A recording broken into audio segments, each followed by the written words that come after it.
Hello students, all of you are once again warmly welcome in Akanksha classes. All of you are watching Akanksha classes. Today's topic is verb. तो students, verb क्या है? Verb English part of speech का एक ऐसा part है जो बहुत ही हमारे लिए इम्पोर्टेंट है. Without verb we can't imagine about communication. Without no sentence can be formed without any verb. तो बिना वर्ब के कोई सेंटेंस फॉर्म नहीं हो सकते, इसलिए हम कम्युनिकेशन की कल्पना नहीं कर सकते अगर हमें वर्ब ना आए. तो वर्ब बहुत ही मोस्ट इम्पोर्टेंट टॉपिक है. तो वर्ब कितने प्रकार के होते हैं, कितने टाइप के होते हैं? तो फ्रेंड्स वर्ब हमारे 3 टाइप के होते हैं. नंबर 1 फाइनाइट वर्ब और नंबर 2 होगा हमारा non finite verb. Non finite verb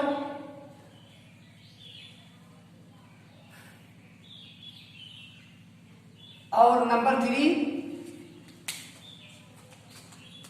होगा हमारे पास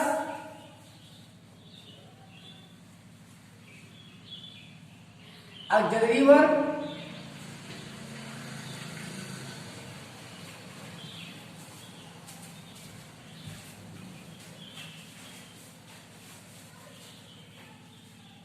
और नंबर 4 हमारे पास होगा फ्रेजल वर्ब. अभी फ्रेजल वर्ब क्या होता है बच्चों? ये फ्रेजल वर्ब क्या होता है?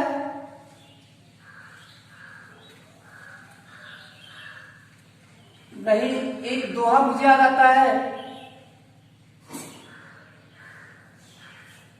संगत से गुण होते हैं, संगत से गुण जाएं. तो जो हमारे फोर्थ वर्ब का फॉर्म है, जो फोर्थ टाइप है, वह है फ्रेजल वर्ब. इसमें किसी वर्ब के साथ कोई प्रीपोजिशन आ जाता है तो वर्ब की रियल मीनिंग एक नई मीनिंग देने लगती है और प्रीपोजिशन हमेशा सफिक्स के रूप में जुड़ता है. किस रूप में जुड़ता है? सफिक्स के रूप में. सफिक्स वे होते हैं जो वर्ड के बाद जोड़े जाते हैं और प्रीफिक्स क्या होते हैं जो पहले जोड़े जाते हैं. तो फर्स्ट ऑफ ऑल हमने 4 पार्ट में डिवाइड किया है वर्ब को. Finite verb, non finite verb, auxiliary verb and phrasal verb. बच्चों सबसे पहले हम फाइनाइट वर्ब की डेफिनेशन देते हैं. ये verb that gets affected. First of all हम लिखते हैं फाइनाइट वर्ब. बच्चों आपको एक कुछ एग्जांपल देते हैं जिससे आप समझ जाओ कि फाइनाइट और नॉन फाइनाइट वर्ब क्या होते हैं. जो वर्ब टेंस चेंज करने पर या सब्जेक्ट चेंज करने पर अफेक्टेड होते हैं, यानी उन पर प्रभाव पड़ता है, वो क्या कहलाएंगे? हमारे फाइनाइट वर्ब. और जिन वर्ब पर टेंस बदलने का असर ना पड़े, प्रभाव ना पड़े, या सब्जेक्ट बदलने का प्रभाव ना पड़े, उन्हें हम कहेंगे नॉन फाइनाइट वर्ब. आइए एग्जांपल लेते हैं. मैं सोने जा रहा था. मैं सोने जा रहा था. तो बच्चों ये किस टेंस में है? पास्ट टेंस में है. आई was going to sleep. I was going to sleep. किस टेंस में है बच्चों? पास्ट टेंस में है. अब हम ले लेते हैं प्रेजेंट टेंस में. मैं सोने जा रहा हूं. मैं सोने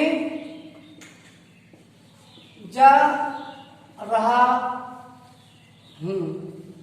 आई am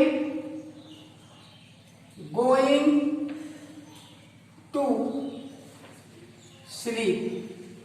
फिर अब हम देखते हैं फ्यूचर में. मैं सोने जा रहा हूँगा.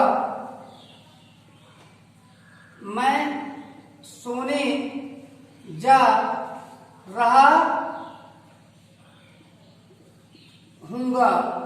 बच्चों क्या, I shall be going to sleep.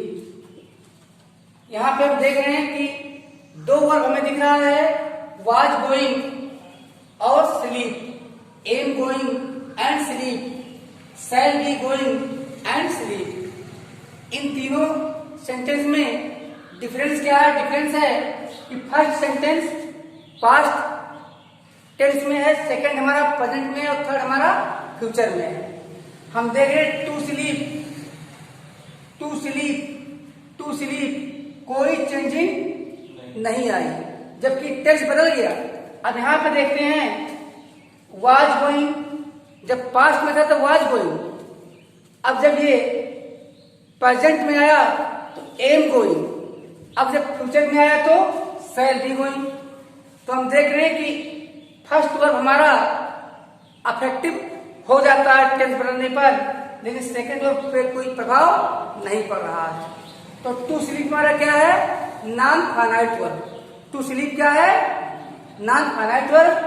और am going, was going, shall be going, ये क्या है? Finite verb. देखिए बच्चों, आप लोग देख रहे हैं लेकिन डिस्कस नहीं कर रहे हैं। सर गोइंग भी तो नहीं बदल रहा है, केवल वाज एम में चेंज हो गया, यहाँ एम शैल बी में चेंज हो गया, लेकिन गोइंग तो ज्यों का त्यों आता चला जा रहा है। ये सच है। जब आप लोग वर्ब फॉर्म याद करते हो तो ये रट डालते हो first form, second form, third form. वास्तव में अगर पढ़िएगा ध्यान से तो जो आप फर्स्ट फॉर्म बोलते हो वो वर्ब का प्रेजेंट टेंस बोलते हैं। क्या बोलते हैं? Present tense of the verb. जो वर्ब का सेकंड फॉर्म बोलते हो, not second form, this is the past tense of the verb and the form of the verb that you use to say it is ing form of the verb, not ing form of the verb. This is not present participle या present participle से ज्यादा कुछ भी नहीं है। हम ing form को क्या बोलें? Present participle.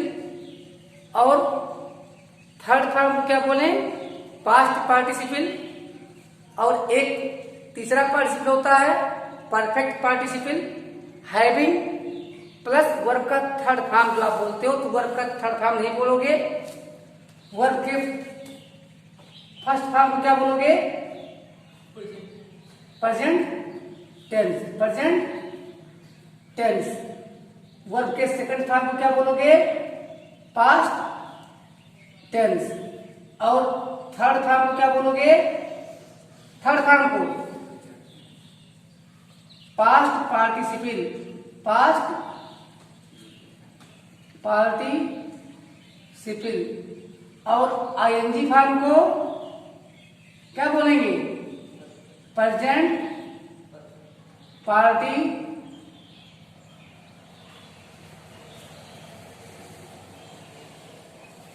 पार्टिसिपल। ठीक है तो बच्चों, ये पार्टिसिपल हैं। और भी हम आपसे चर्चा करते हैं कि पार्टिसिपल हमारे नॉन फाइनाइट वर्ब होते हैं। अब हम कुछ एग्जाम्पल ऐसे दे रहे हैं जिनमें मैं सब्जेक्ट चेंज करके दिखाता हूं। अगर मैं सब्जेक्ट चेंज करूंगा तब भी ये इफेक्टिव नहीं होंगे, केवल यही इफेक्टिव होंगे। और जो the verbs that gets affected by changing tense and subjects are called finite verbs. तो जिन पर टेंस और सब्जेक्ट का प्रभाव पड़ता है वो कहलाते हैं फाइनाइट वर्ब।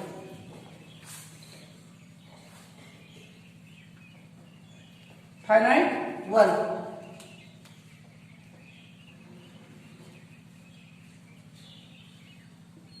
वे सोने, यहां पे अगर मैं कर दूं वे तो क्या हो जाएगा? दे वर्ब। क्या हो जाएगा? दे वर्ब। गोइंग टू स्लीप, अगर मैं यहां बोल दूं वह सोने जा रहा है तो ही इज गोइंग टू। अब अगर वे सोने जा रहे हैं तो they are going to sleep. मतलब ये वर्ब बदलेगा लेकिन ये वर्ब नहीं बदलेगा। तो जिस वर्ब पर टेंस वह सब्जेक्ट का प्रभाव पड़ता है वह वर्ब फाइनाइट वर्ब, और जिस पर नहीं पड़ता वो नॉन फाइनाइट वर्ब कहलाते हैं। बच्चों अब हम हेडिंग लगाते हैं, मिटा दें।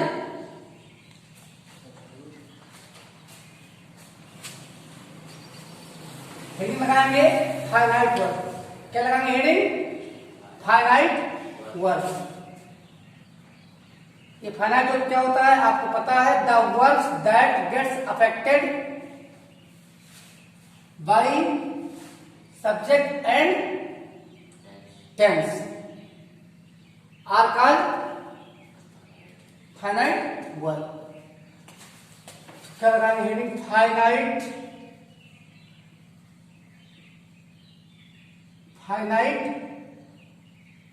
Verb.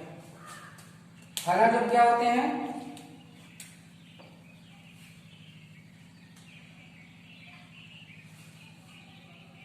The verbs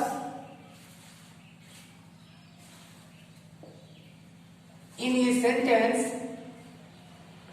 the word in a sentence that get affected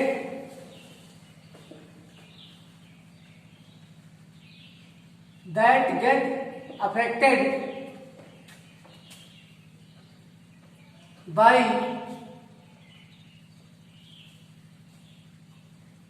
tense and subject, tense and subject are called, क्या आएगा यहाँ पे? Finite verb. क्या आएगा? Are called finite verb. इतना समझ में आ गया? इतना समझ में आ गया? अब आगे बढ़ते हैं।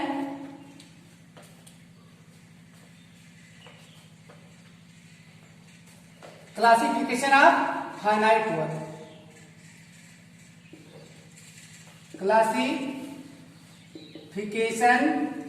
Of finite verb on the basis of object, on the basis of यानी ऑब्जेक्ट के बेस पर, on the basis of object, object के बेस पर। बच्चों कितने होते हैं ऑब्जेक्ट के बेस पे? 2 टाइप होते हैं, ट्रांसिटिव और intransitive.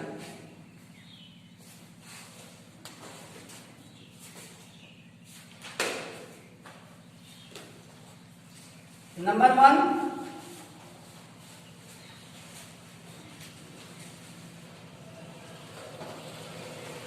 Transitive verb, number 2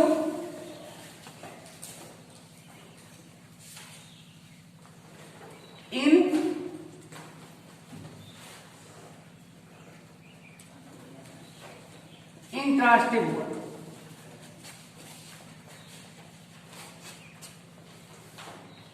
transitive क्या होते हैं? ये verb followed by at least a single object. This means जिस वर्ब के पास कम से कम 1 ऑब्जेक्ट आए is called transitive verb, and the verb that have no object at all are called intransitive verb. Further we can make sub classification of transitive verb once again. एक बार इसके फिर हम सब पार्ट कर सकते हैं, मोनोट्रांसिटिव और डाइट्रांसिटिव के रूप में। ये transitive verb having a single object is called monotransitive verb, and a verb having double objects direct and indirect both is called ditransitive verb. Understand? चलिए लगाते हैं हेडिंग आगे, इसको मिटा दें।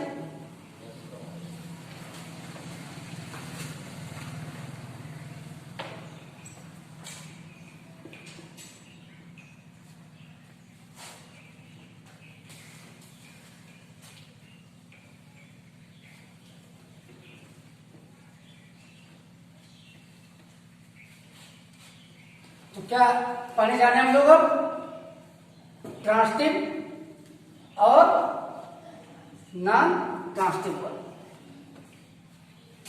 लगाते हैं लिंक। फर्स्ट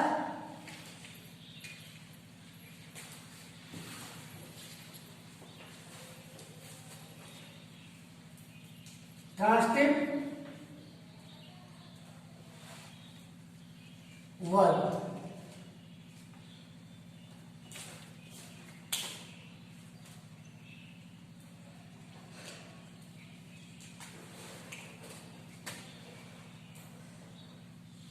ये verb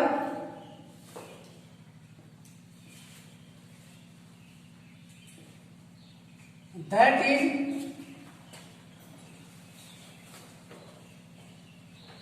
followed by at least means कम से कम, followed by at least one object, at least one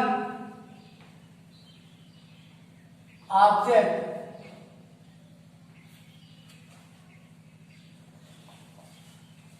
is called, the verb that is followed by at least one object is called transitive verb, is called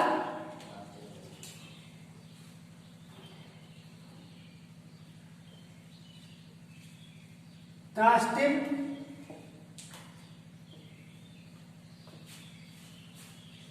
verb. आइए कुछ example दे देते हैं।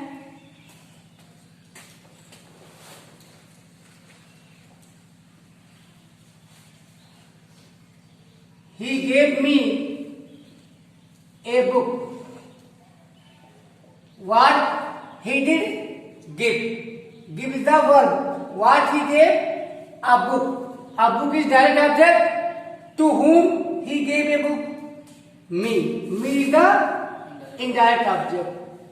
तो इसमें double object है, ये हमारा double है या सिंगल लेकिन ऑब्जेक्ट है। फर्स्ट ऑफ ऑल हम डिसाइड करेंगे कि गेव कैसा वर्ब होगा। गेव हमारा ट्रांसिटिव वर्ब होगा। अब कुछ वर्ब ऐसे होते हैं जो हमेशा इंट्रांसिटिव रहेंगे, उनकी चर्चा इंट्रांसिटिव में करेंगे। देखिए बच्चों, ये ट्रांसिटिव वर्ब, ये ट्रांसिटिव वर्ब में B classified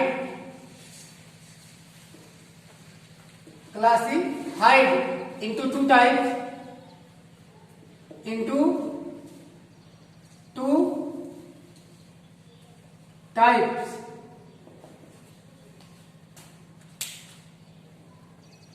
Number one,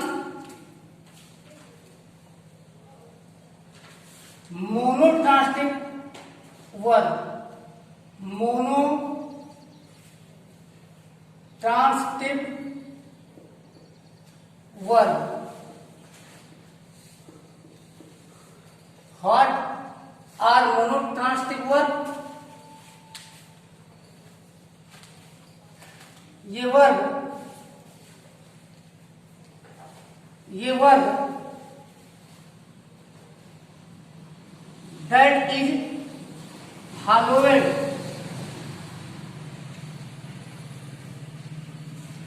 by double object, double direct and indirect objects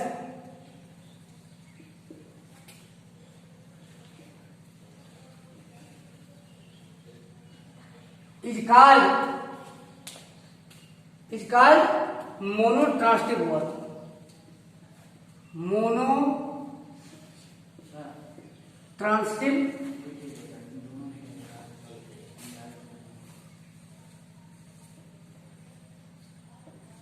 ये verb that is followed by, ये सिंगल, सॉरी मैंने डिफिनेशन दे दिया आपको, डबल का तो मोनो में होता है single.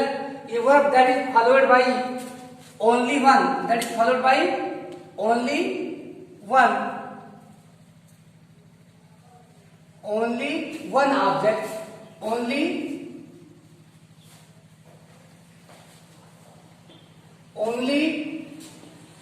one object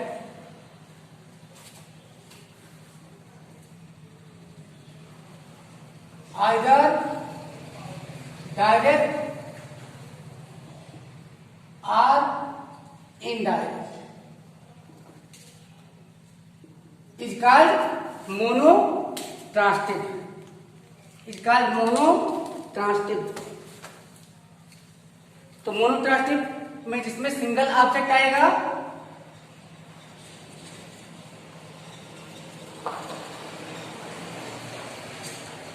मोनोट्रांसिटिव one. Second लेंगे हम लोग डायाट्रांसिटिव one.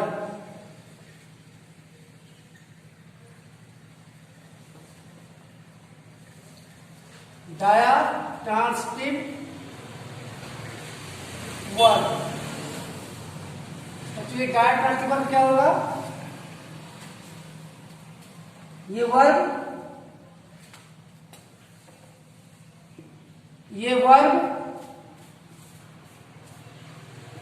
that is followed by double objects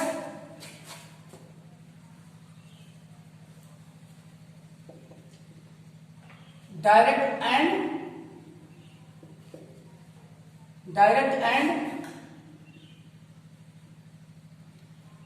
indirect is called diatransitive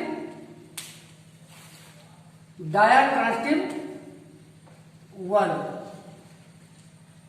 diatransitive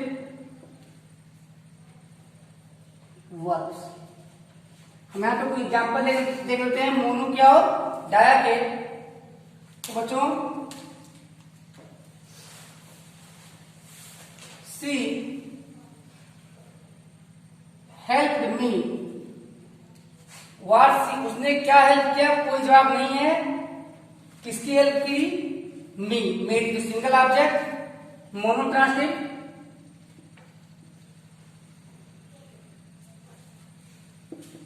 you right ये सॉन्ग, तुम क्या लिखते हो, एक सॉन्ग लिखते हो। किसको लिखते हो, कोई जवाब नहीं। सिंगल ऑब्जेक्ट, ये single object and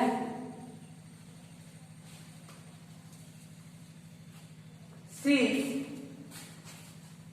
स्टगर्ड, what she staggered, Sanskrit. Single object, ये एग्जाम्पल किसके हैं, हमारे मोनोट्रांसिटिव हैं। अब हम डायाट्रांसिटिव की एग्जाम्पल देते हैं। The teacher is teaching English to the students. यहां पे हमारे डबल ऑब्जेक्ट्स हैं। अध्यापक क्या टीच कर रहे हैं, इंग्लिश। तो ये फर्स्ट डायरेक्ट ऑब्जेक्ट, और किसको पढ़ा रहे हैं, इंग्लिश, द स्टूडेंट्स। ये हमारा इनडायरेक्ट ऑब्जेक्ट। तो इसमें डबल ऑब्जेक्ट है, ये हमारा डायाट्रांसिटिव का एग्जाम्पल है। You gave me 10 rupees, 10। तो यू ने गिव किया, क्या गिव किया, रुपीज। ये हमारा डायरेक्ट ऑब्जेक्ट है। अब यू ने 10 रुपीज किसको गिव किया, मी, मुझे। डबल ऑब्जेक्ट इसमें भी दिख रहा है, ये भी हमारा डायरेक्ट ट्रांसटिव होगा।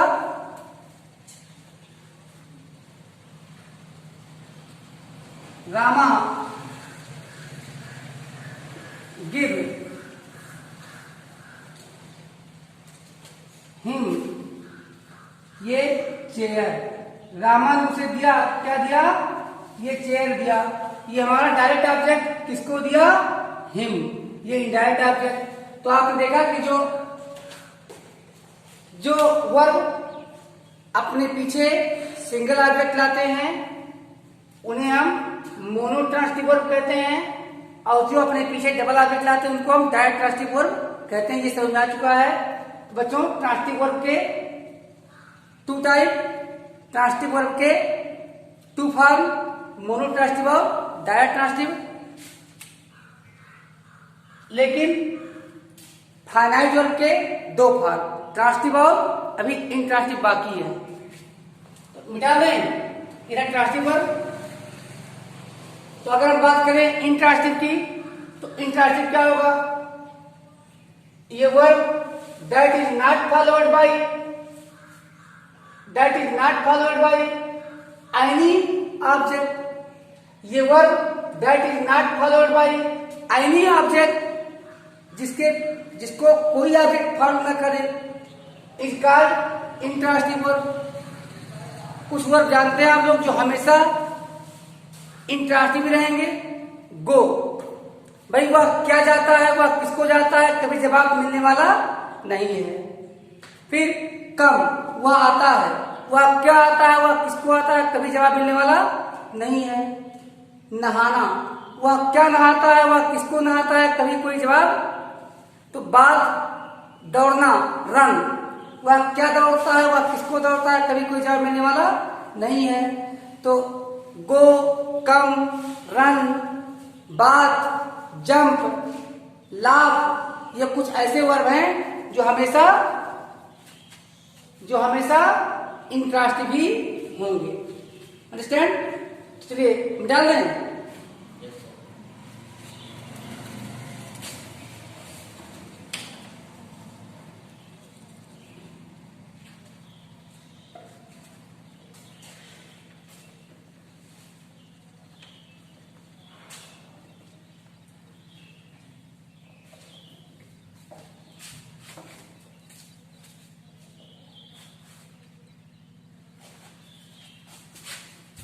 हम लोग क्या लिखेंगे, इंट्रांसटिव वर्ब, इंट्रांसटिव वर्ब लिखेंगे।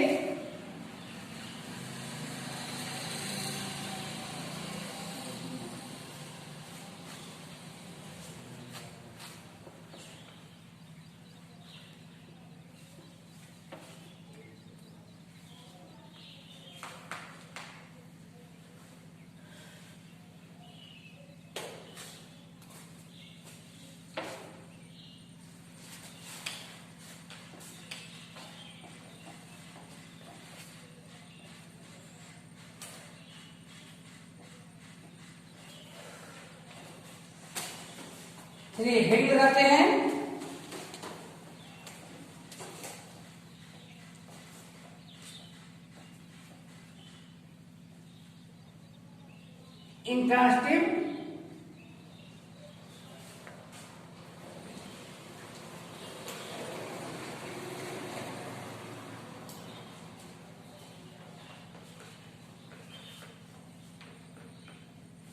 Intransitive verb.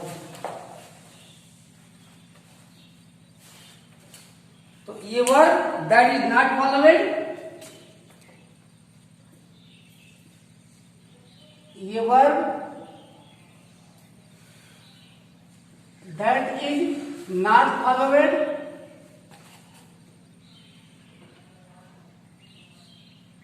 ये verb that is not followed by any object is called intransitive verbs.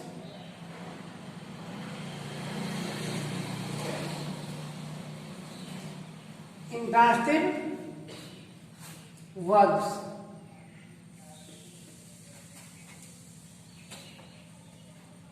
Example: go, come, bath and jump, etc. and jump, etc. कुछ सेंटेंस का भी एग्जाम्पल देते हैं. She is crying. वह क्या चिल्ला रही है, किसको चिल्ला रही है, कोई जवाब नहीं. यहाँ पे क्राइंग कैसा ऑब्जेक्ट है? Intransitive. They are bathing. They are, वे क्या नहा रहे हैं, किसको नहा रहे हैं, कोई जवाब नहीं है. I am jumping. मैं क्या जंप कर रहा हूं, मैं किसको जंप कर रहा हूं, कोई जवाब नहीं है. ये सारे सेंटेंस में जो हमने वर्ड यूज किया है, crying, cry, bathing, bath, jumping, jump. ये एग्जाम्पल किसके हैं? इंट्रांसिटिव वर्ब्स के एग्जाम्पल. ये these verbs are always used as intransitive verb. ये हमेशा इंट्रांसिटिव की तरह यूज होंगे. बच्चों अब हम पढ़ते हैं वर्ब का सेकंड फॉर्म देखते हैं. फाइनाइट वर्ब पढ़ चुके, हम पढ़ेंगे नॉन फाइनाइट वर्ब. क्या पढ़ेंगे? Non finite verb. Non finite verb पढ़ते हैं.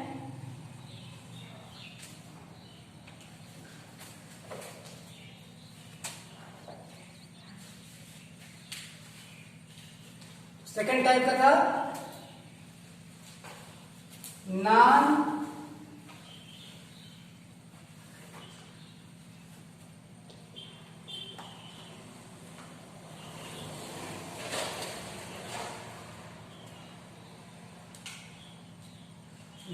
Finite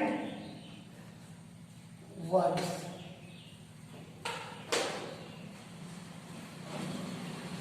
What are non-finite words? Words that do not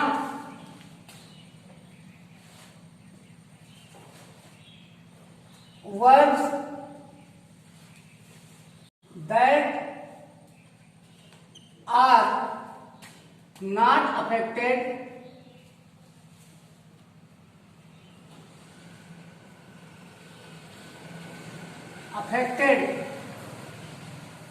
by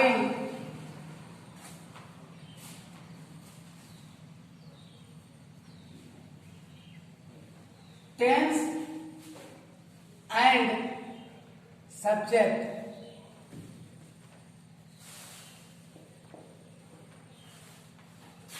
Are called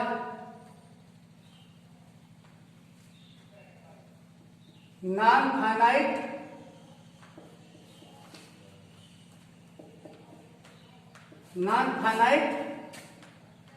verb. बच्चों को एग्जाम्पल ले लेते हैं नॉन फाइनाइट वर्ब के.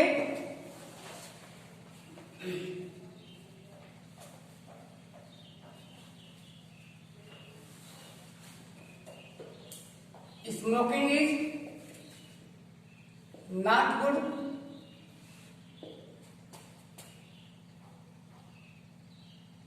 And he gave up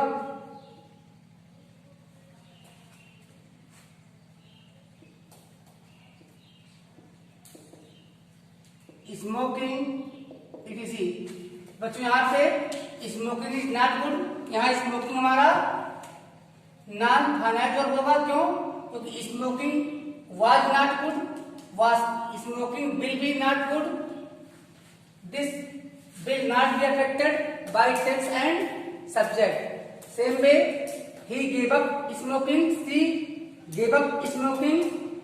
tense बदलेंगे लेकिन इस पे कोई इफेक्ट नहीं आएगा. ये हमारा नॉन फाइनाइट वर्ब है. अब देखते हैं नॉन फाइनाइट वर्ब कितने होते हैं. नॉन फाइनाइट वर्ब कितने होते हैं?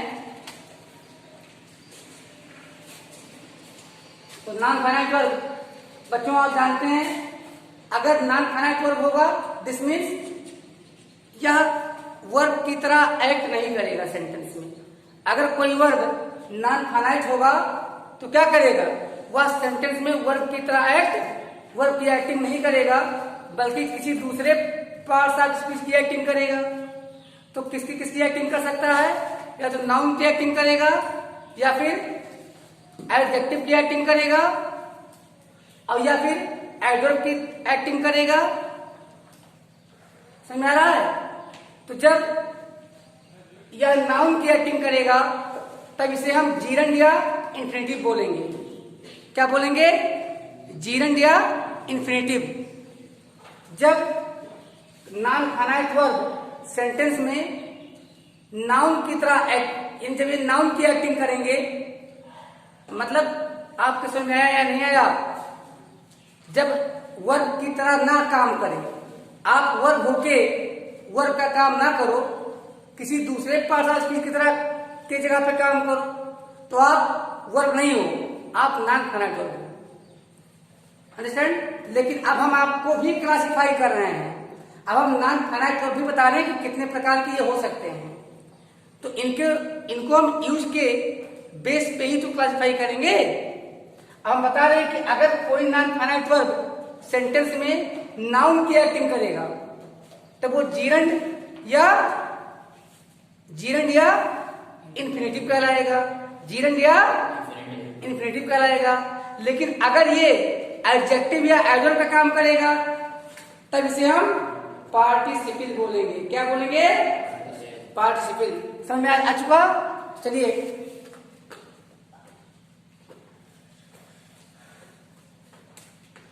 फॉर्म्स ऑफ या classification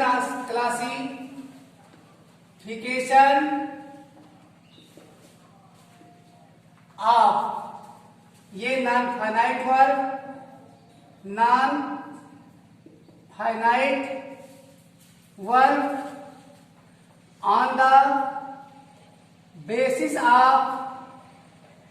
on the basis of their use। बच्चों कितने होते हैं, जीरंड,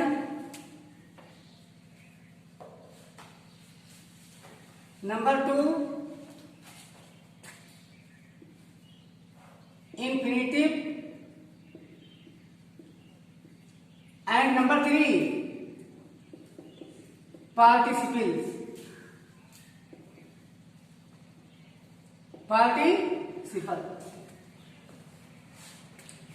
जीरंड और इंफिनिटिव नाम कब देंगे हम इन्हें, ये किसकी एक्टिंग करेंगे, नाउन की। जब ये नाउन की एक्टिंग करेंगे तो क्या कहलाएंगे, जीरंड कहलाएंगे या इंफिनिटिव कहलाएंगे। और अगर ये एडजेक्टिव या एडवर्ब की तरह एक्टिंग करेंगे तो पार्टिसिपल कहलाएंगे। अब यहाँ आता है जब जीरंड भी नाउन का काम करेगा, इंफिनिटिव भी नाउन का काम करेगा, तो दोनों में थोड़ा अंतर तो होएगा ही। क्या डिफरेंस होएगा, आइए उसको देख लेते हैं। जीरंड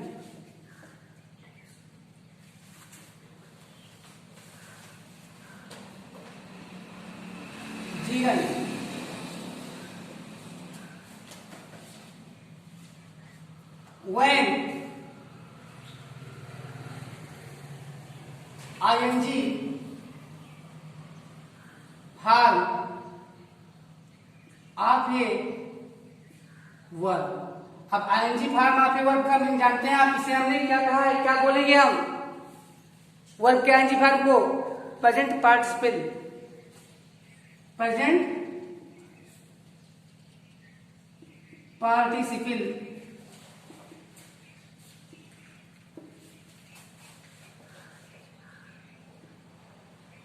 is used as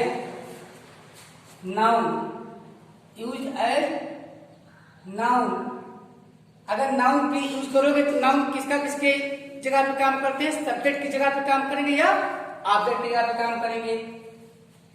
तो एज सब्जेक्ट और object, subject and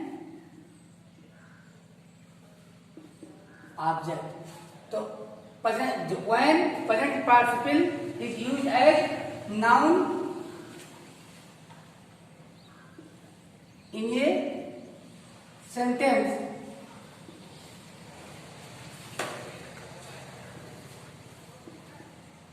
it is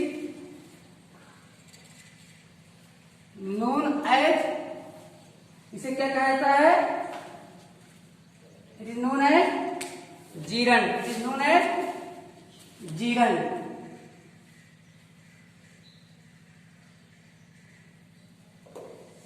क्या कहते हैं बच्चों? जीरन कहते हैं। तो अभी हमने जो यहाँ पे एग्जाम्पल दिया है, स्मोकिंग इज नॉट गुड, यहाँ पे सब्जेक्ट की तरह यूज हुआ है स्मोकिंग, तो स्मोकिंग क्या है? जीरन। और I like swimming, what I like? Swimming. मैं क्या लाइक करता हूँ? स्विमिंग। तो यहाँ पे स्विमिंग क्या होगा? ऑब्जेक्ट की तरह यूज हुआ है, जीरन कहलाएगा। समझ में आ रहा है? तो हम एग्जाम्पल देते हैं।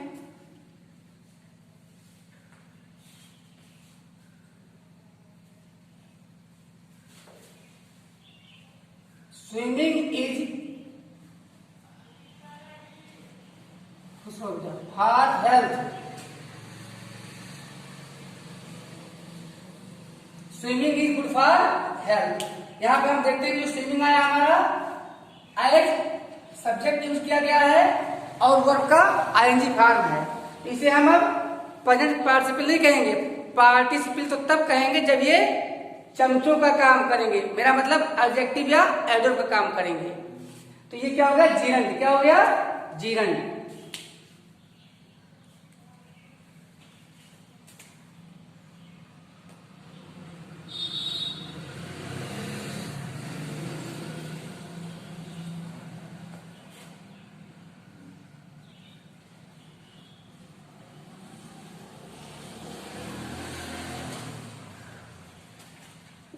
अपने सेकंड एग्जाम्पल हम देखते हैं। सी हेट्स स्मोकिंग। वह किससे नफरत करती है? धूम्रपान से। तो धूम्रपान यहाँ पे किसकी तरह यूज आया है? ऑब्जेक्ट की तरह। ये भी हमारा क्या कहलाएगा? जीरन। क्या कहलाएगा बच्चों? जीरन। अब समझ में आ गया जीरन? मिटा ले। चलिए अब डालते हैं इंफिनिटिव। क्या डालते हैं? इंफिनिटिव भी जीरन की तरह, नाउन की तरह एक्ट करता है सेंटेंस में।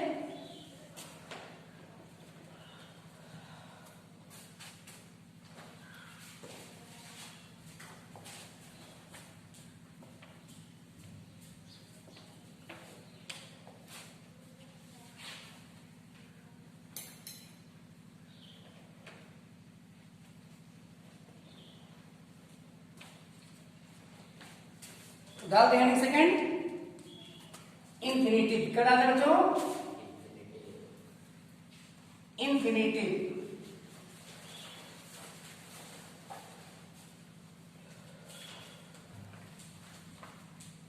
अब देखते हैं इंफिनिटिव क्या होते हैं।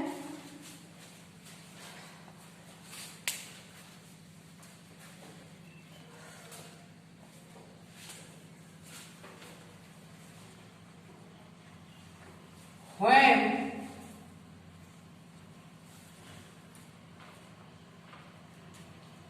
first form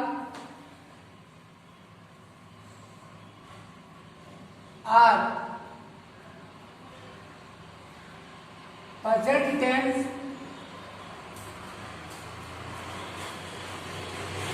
of the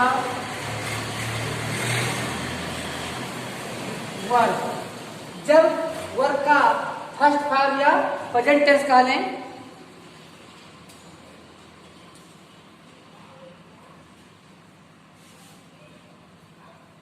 is used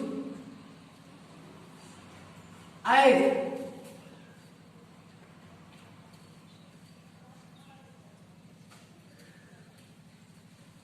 subject or object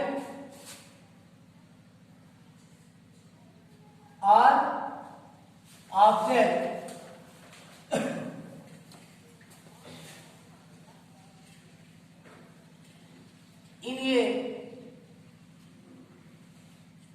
sentence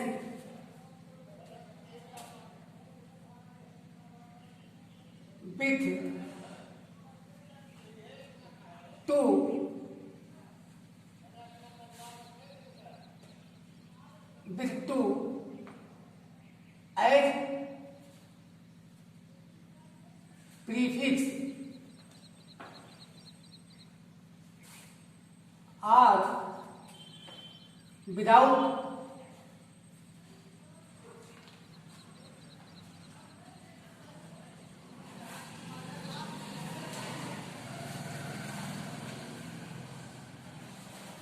is called. यहाँ पे मुझे लगता है सब्जेक्ट आगे के बाद में हमें हम लोग को नाउन भी लिखना चाहिए और नाउन। आप कहेंगे सर अगर सब्जेक्ट आगे की तरह यूज होगा तो नाउन तो होगा ही, लेकिन नाउन सब्जेक्ट आगे के अलावा कुछ और भी काम करते हैं।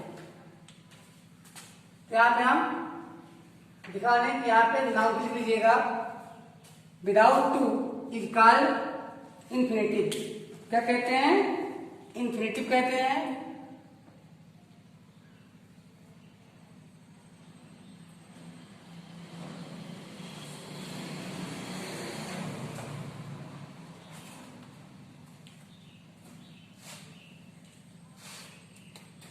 एग्जाम्पल ले लेते हैं। To walk,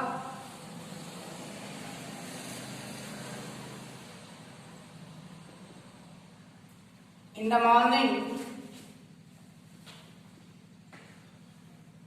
is good for health। तो आप यहाँ पे देख रहे हैं नाउन तो काम कर रहा है, ये हमारा क्या कहलाएगा? इंफिनिटिव कहलाएगा।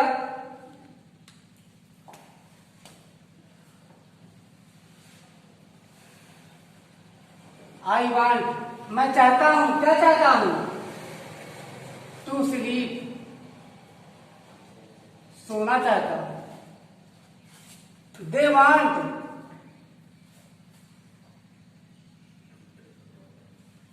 वे चाहते हैं, क्या चाहते हैं? टू ड्रिंक वाटर, पानी पीना। टू ड्रिंक मीन्स पीना, लेकिन यहां पे नाउन का काम कर रहा है।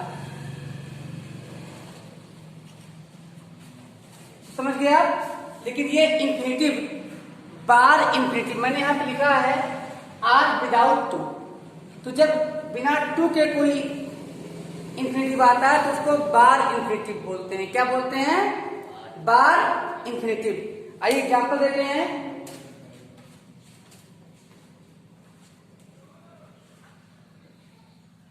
उसने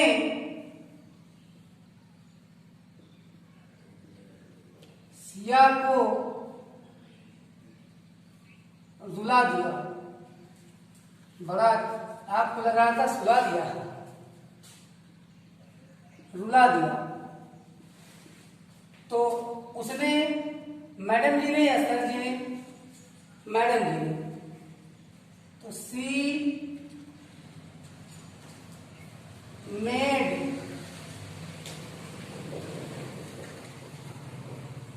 Siya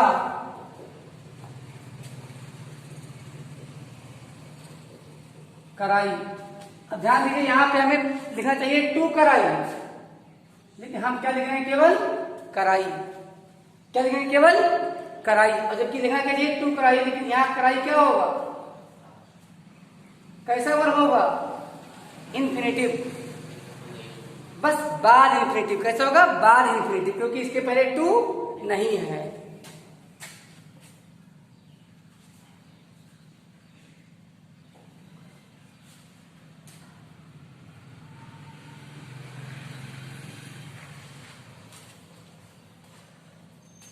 He told me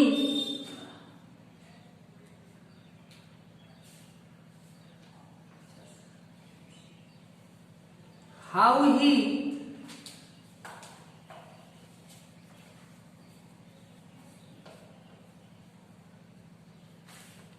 he made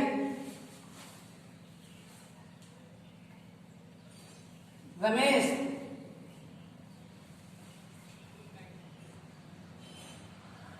sleep. यहां पे देखेंगे स्लीप के पहले टू नहीं लगा तो ये हमारा बार इंफिनिटिव है। ये आपको समझ में आ गया है, जेंड भी आ गया, इंफिनिटिव भी आ गया। तो अब क्या है, पार्टिसिपल। तो इंग्लिश अभी आधा अधूरा है, इंग्लिश अभी आधा अधूरा है, पूरा नहीं है, आधा अधूरा है। क्या बाकी है, पार्टिसिपल। तो हमने तो इंग्लिश में ही बोल दिया अभी आधा अधूरा है। ये तो अभी फाइनाइट वर्ब भी अभी आधा अधूरा है ना। ये फाइनाइट पढ़े कि नॉन फाइनाइट? नॉन फाइनाइट पढ़े, फाइनाइट के तो सबको खत्म कर दिए। अभी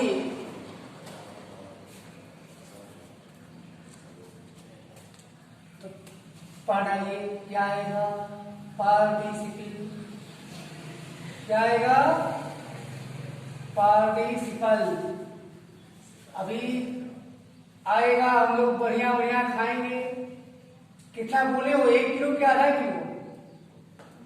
सर ये कोई खाने वाली चीज थोड़ी ना है, ये तो पढ़ने वाली चीज है। पढ़िए, स्पेलिंग भी याद कीजिए। खूब ऐसी पढ़ाई किया करते थे बचपन में। चलिए, क्या डिफिनेशन देते हैं पार्टिसिपल को? व्हेन ये non finite verb is used as adverb और adjective in a sentence are said to be participles. There are 3 types of participles. कितने होते हैं पार्टिसिपल? 3। प्रेजेंट पार्टिसिपल वर्ब का ING form, past participle verb का 3rd form, और perfect participle hydrogen plus verb का 3rd form. समझ गए? आइए, पार्टिसिपल कौन सा है? 3rd है।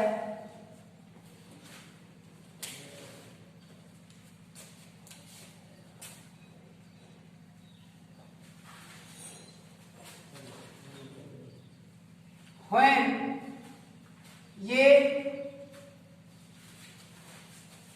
नॉन फाइनाइट वर्ब, when ये non finite verb is used as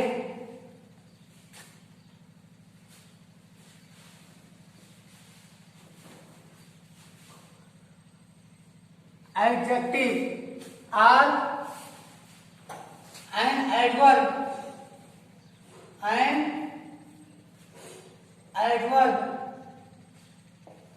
in a sentence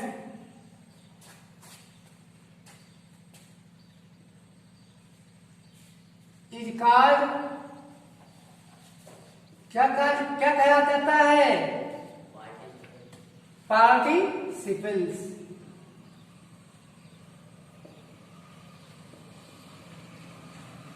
participle. आइए बच्चों, एग्जाम्पल ले लें।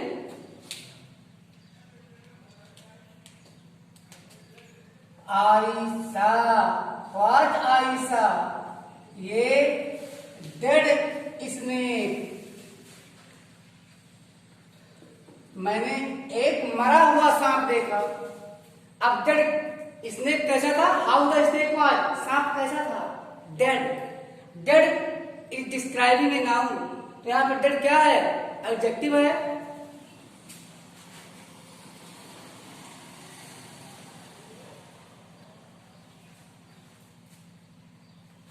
They were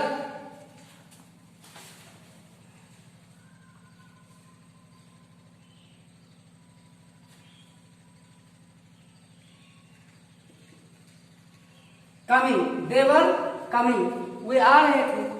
कैसे आ रहे थे? हंसते हुए। कैसे आ रहे थे? हंसते हुए। तो एडवर्ब ऑफ मैनर यानी एडवर्ब काम करेगा लाफिंग।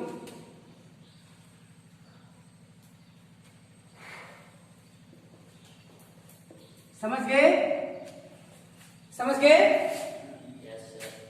अभी ये हमारा कौन सा है? ये हमारा है पास्ट पार्टिसिपल। ये क्या है? Present participle. अभी परफेक्ट पार्टिसिपल का तो एग्जाम्पल बाकी है।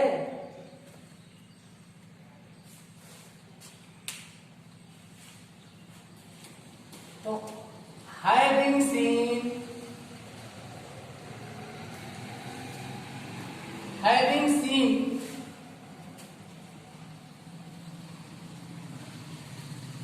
the snake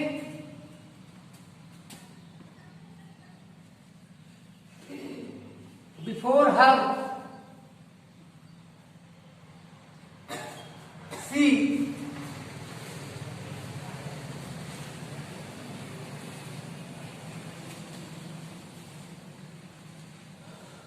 feared and cried for help.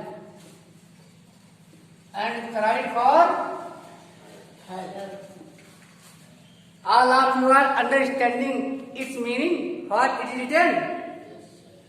Having seen the snake before her, अपने सामने सांप देखकर वह डर गई और हेल्प के लिए चिल्लाई। बचाओ सांप! कैसी चिल्लाई होगी? बचाओ सांप। तो यहाँ पे ये कौन सा है बच्चों? Participle, perfect participle. समझ में आ रहा है? ठीक, तो मिटा दें।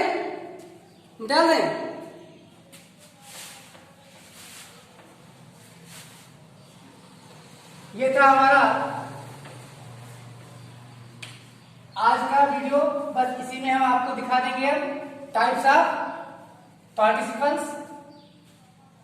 टाइप्स ऑफ क्या ये भी लिखवाना जरूरी है या समझ गए हैं? बस केवल मैं लिख दे रहा हूँ, दो एक एग्जाम्पल दे रहा हूँ, उसके बाद आप लोग लिखते रहिएगा। अब जरूरी है पढ़ के आइएगा कल। तो देयर आर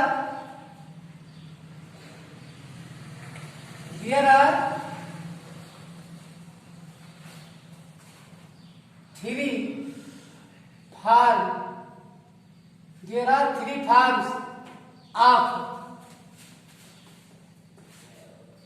ये participle.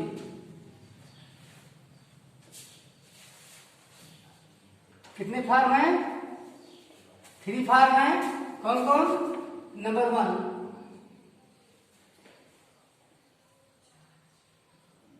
Present participle,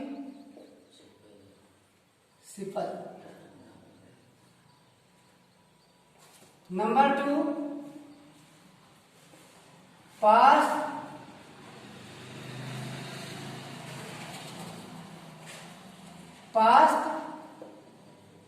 participle, number 3 perfect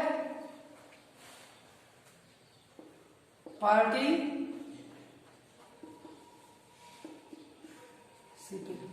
ये समझ में आ रहा है जी? चलिए, इसीलिए पढ़ा भी रहा हूं, समझ में आए। अगर ना समझ में आ रहा तो फिर से आप लोग बोलते, फिर बोलिए। अगर नहीं समझ में आएगा फिर समझाएंगे। तो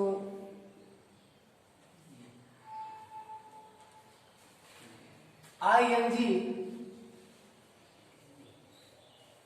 are present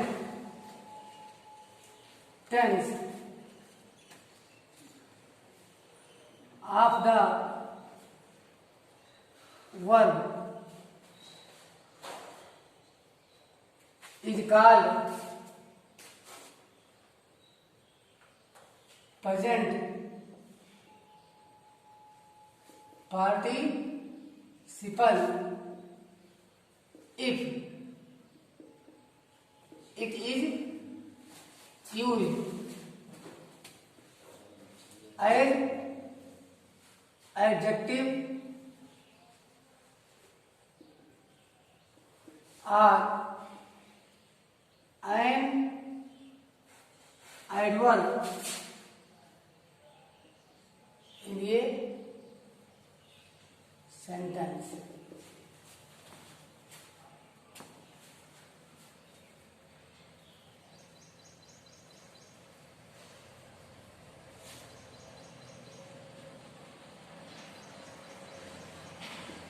He is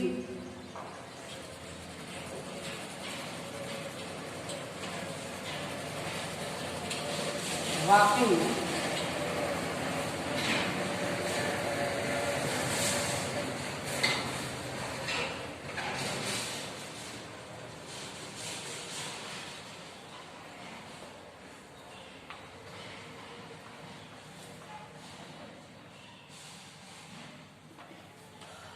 he is coming running, वह भागता हुआ आ रहा है। Past participle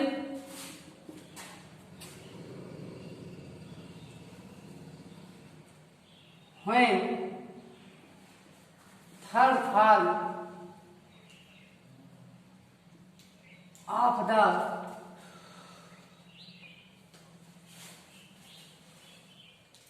verb is used as an adjective or an adverb in a sentence,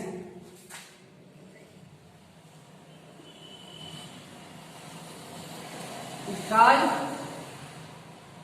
past participle. Is called past participle. Example: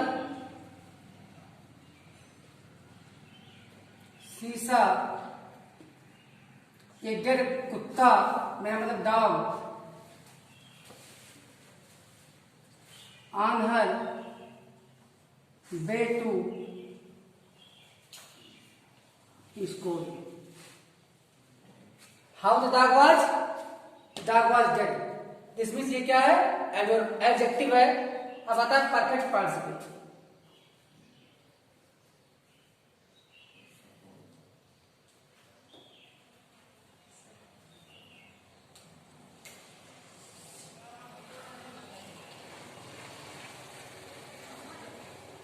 Having plus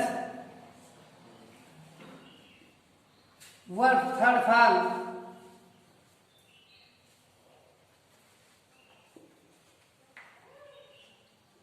is called perfect participle. Perfect participle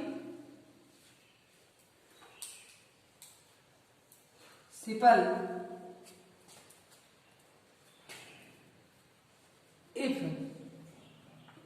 is used as